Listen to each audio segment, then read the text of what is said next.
할렐루야. 하나님께서 예비하신 하늘의 은혜가 이 밤 주님을 예배하는 우리 가운데 넘치도록 부어지기를 소망합니다. 올 한 해 우리 교회는 용서와 사랑으로 하나 되는 교회라는 표어를 품고 나아갑니다. 여러분, 이 문장을 볼 때 참 아름답게 느껴지지 않으십니까?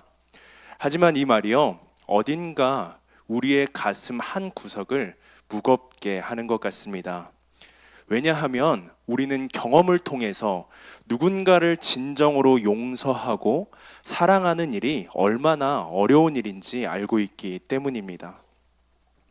나의 마음을, 또 나의 삶을 어렵게 만드는 사람을 마주할 때 우리는 늘 그 예수 그리스도께서 우리에게 부어주시는 그 마음으로 결심을 합니다. 내가 참아야지. 나 같은 사람도 하나님께서 구원해 주셨는데 내가 저 사람도 사랑해야지. 여러분, 그런데요, 그 결심이 얼마나 가시던가요? 우리의 의지와 노력에는 한계가 있는 것 같습니다. 오늘 우리가 함께 나눈 이 빌레몬서의 말씀은요, 바로 그 한계를 넘어서는 이야기를 들려줍니다. 먼저 우리 본문 8절에서 12절 말씀을 함께 읽겠습니다. 시작. 이러므로 내가 그리스도 안에서 아주 담대하게 내게 마땅한 일로 명할 수도 있으나 도리어 사랑으로서 간구하노라. 나이가 많은 나 바울은 지금 또 예수 그리스도를 위하여 갇힌 자 되어 갇힌 중에서 낳은 아들 오네시모를 위하여 내게 간구하노라. 그가 전에는 내게 무익하였으나 이제는 나와 내게 유익함으로 내게 그를 돌려보내노니 그는 내 신복이라. 아멘. 본문을 보니까요, 사도 바울은 빌레몬에게 오네시모라고 하는 사람을 부탁합니다. 여러분, 오네시모가 누구입니까?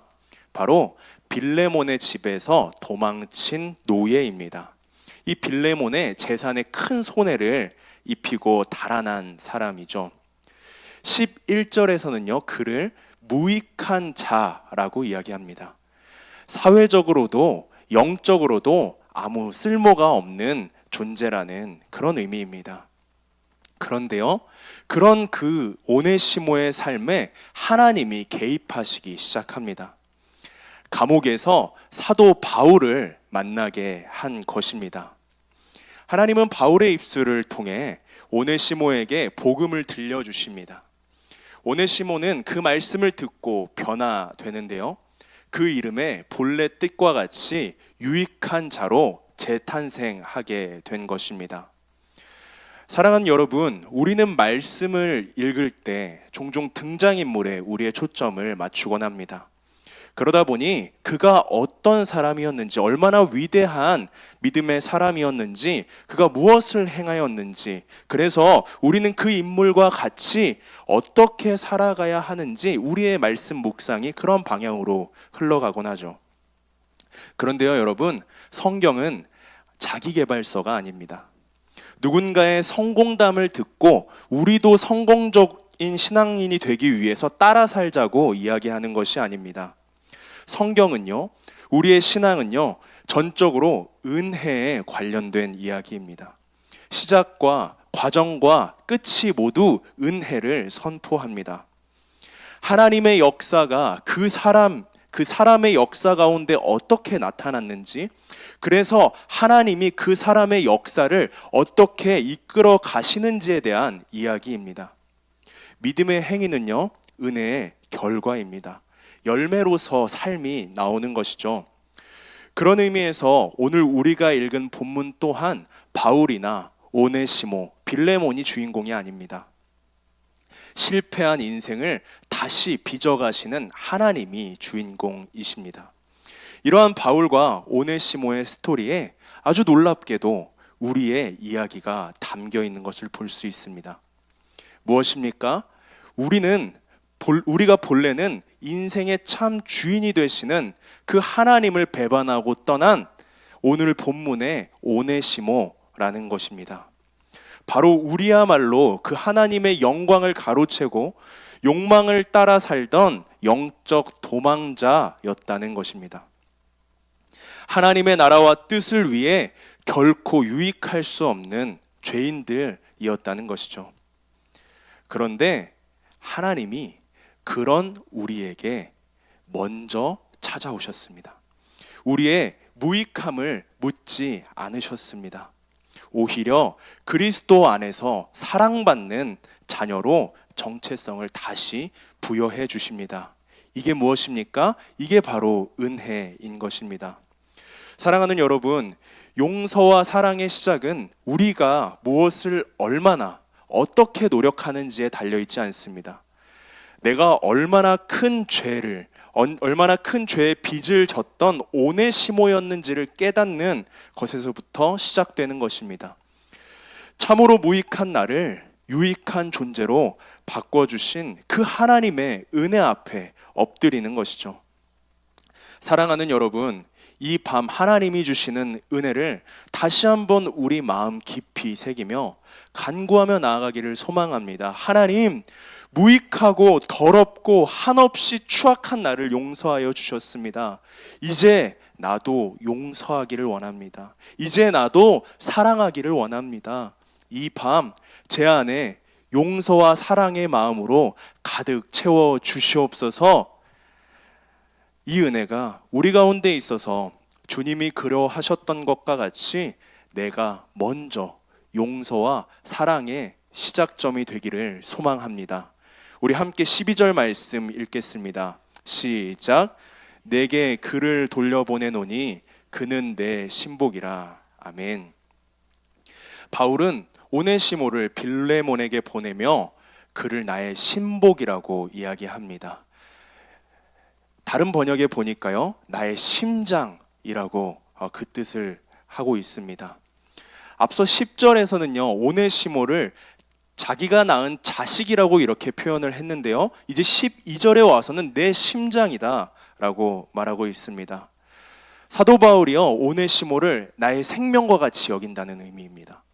이 사람이 잘못되면 내가 잘못되는 것과 똑같다라는 것입니다. 이 사람을 죽이는 것은 나를 죽이는 것과 같다라는 것입니다.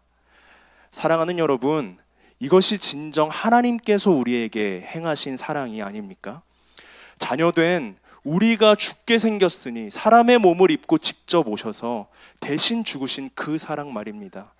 이것이 바로 당신의 심장을 내어주셨던 그 놀랍고도 위대한 사랑 아니겠습니까? 내 심장과도 같다는 이야기가 무엇입니까? 이 사람과 내가 하나라는 것입니다. 이 사람이 아프면 나도 아프다는 것입니다. 이 사람이 슬프면 나도 슬프다는 것입니다. 긍휼인 것이죠. 이것이 바로 그리스도께서 우리를 위해 십자가에 못 박히신 이유입니다. 성경은 말합니다. 우리가 그리스도의 몸이요, 우리가 그리스도의 지체라고요. 손가락이 베어 쓰라리면요, 몸 전체가 쓰라린 것입니다. 맛있는 걸 먹어서 입이 즐거우면요, 온몸이 즐거워 춤을 추는 것이죠. 사랑하는 여러분, 주님이 말씀하신 우리가 서로 사랑하는 것은요, 결코 타인을 사랑하는 것이 아닙니다. 내 몸을 내 몸과 같이 사랑하라는 것입니다. 우리 가운데 이 사랑이 있기를 소망합니다. 우리 17절에서 19절 말씀 함께 읽겠습니다. 시작. 그러므로 내가 나를 동역자로 알진대 그를 영접하기를 내게 하듯하고 그가 만일 내게 불의를 하였거나 내게 빚진 것이 있으면 그것을 내 앞으로 계산하라. 나 바울이 친필로 쓰노니 내가 갚으려니와 내가 이외에 내 자신이 내게 빚진 것은 내가 말하지 아니하노라. 바울은요, 빌레몬에게 오네시모를 빌레몬 너가 나를 대하듯이 대해달라고, 잘 부탁한다고 그렇게 이야기합니다. 그러면서 오네시모가 너에게 빚진 것이 있다면, 오네시모가 너에게 잘못한 것이 있다면 그 책임을 다 나에게로 돌려라 라고 말합니다. 무슨 의미입니까? 자신이 오네시모를 대신하여서 그가 저지른 죄에 대한 모든 책임을 지겠다는 것입니다. 다른 말로 대속하겠다는 것입니다. 여러분, 바울이 왜 이러는 걸까요? 오네시모가 뭐 대단한 존재입니까? 감옥에서 우연히 만난 한낱 비천한 노예가 아니겠습니까? 그게 이렇게 할 이유가 어디에도 없단 말입니다. 바울이 누굽니까? 오늘날 우리 대한민국에 살고 있는 우리로 말하면 서울대 엘리트 출신의 아주 잘 나가던 사회 지도층이었습니다. 어디 가서도 꿀리지가 않습니다. 자부심이 있는 사람입니다. 초대 교회 공동체에서도 영적 리더로 세워지지 않았습니까? 그런데요, 여러분, 바울은요, 그런 것들에 가치를 두지 않았습니다. 바울의 관심은 오직 예수 그리스도에게 있었습니다. 결코 용서받을 수 없는 죄인 중에 괴수와도 같은 자신을 찾아오신 예수님, 평생 갚아도 갚을 수 없는 그 은혜를 주신 예수님, 바울이 만난 예수님은 바로 그런 분이었던 것입니다. 그러니 바울은 그런 예수님을 떠올리며 또 예수님의 눈에 비쳤던 자신의 모습을 생각하며 더럽고 냄새나고 비천하고 추악한 이 오네시모에게 먼저 다가간 것입니다. 그가 복음을 받아들였을 때 바울은요, 세상을 얻은 것과 같은 그러한 기쁨으로 충만하였습니다. 이제 주 안에서 하나 되어 바울에게 오네시모는요, 자기 자신과 같이 된 것입니다. 그러니 그를 위해, 아니 자신을 위해, 그리스도를 위해 기꺼이 모든 희생을 감수하겠다고 하는 것이죠. 예수님이 골고다 언덕과 십자가에서 그러하셨듯이 어떤 고난도 고통도 기쁨으로 감당하겠다는 것입니다. 사랑하는 여러분, 여러분이 만난 예수님은 어떤 분이십니까? 여러분에게도 오늘 이 바울과 같은 은혜가 있으십니까? 오늘 내 몸과 같은 그 형제를 위해, 그 자매를 위해 기꺼이 희생도 감수하는 여러분 되시기를 바랍니다. 주여, 저들의 죄를 용서하여 주옵소서. 그 죄를 제게 돌려 주옵소서. 모세의 고백이었고요, 예수님의 고백이었죠. 이와 같이 십자가에서 외친 이 그리스도의 사랑이 오늘 우리 가운데 충만하기를 소망합니다.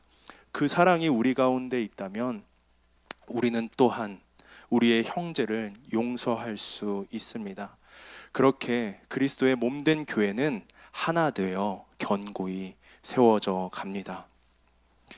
올해 첫 주에 저희 교역자들이 성도님들 앞에서 불렀던 그 특송 찬양을 혹시 기억하시는지요? 그 제목이 함께 지어져 가네, 오늘 말씀의 제목과 같죠. 그 찬양에서 이렇게 고백하고 있습니다. 우리는 하나님의 자녀, 주 사랑 안에 우리 거할 때 주님 나를 사랑하신 것과 같이 우리도 서로 사랑할 수 있네. 우리는 주의 몸된 교회, 모든 지체가 하나 될 때 예수님의 마음을 닮아가며 고통과 즐거움 함께 나누네. 후렴은 이렇습니다. 한번 찬양으로 고백하길 원하는데요, 아시는 분들은 함께 따라해 주시면 감사하겠습니다. 하나님 안에서 우리 서로 이어져 주가 거하실 성전이 되네. 모퉁이 돌 되신 예수와 하나 되게 하신 성령 안에 함께 지어져 가네. 아멘. 그렇습니다. 우리는 각자 홀로 서 있는 건물이 아닙니다. 그리스도라는 모퉁이 돌 위에 성령으로 하나 되어 지어져 가는 성전입니다. 서로 이어져야만 성전이 완성되는 것이죠. 내 옆에 지체는요, 내가 극복해야 할 대상이 아닙니다. 함께 지어져 가야 할 소중한 주님의 몸, 나의 지체입니다. 사랑하는 광석교회 성도 여러분, 용서와 사랑으로 하나 되는 교회는 우리의 힘으로 불가능합니다. 그러나 예수 그리스도의 복음 안에서 가능한 줄로 믿습니다. 사랑은 용서하게 합니다. 용서는 화평하게 합니다. 화평은 온전한 연합을 이루게 합니다. 예수님께서 막힌 담을 모두 허무셨을 때 둘로 갈라져 있던 것들이 하나 된 것과 같습니다. 우리가 서로 이어져 함께 지어져 갈 때 올 한 해 우리 광석교회가 용서와 사랑으로 하나 되는 교회로 세워질 줄을 믿습니다. 우리 시간 옆에 계신 분들과 함께 바라보며 이렇게 인사 나누겠습니다. 용서와 사랑으로 하나 됩시다. 지금은 엘리야 때처럼 주 말씀이 선포되고 또 주의 종 모세의 때와 같이 언약이 성취되네. 비록 전쟁과 기근과 핍박 환난 날이 다가와도 우리는 광야에 외치는 소리 주의 길을 예비하라. 도와주니 구름 타시고 나팔 불 때에 다시 오시네.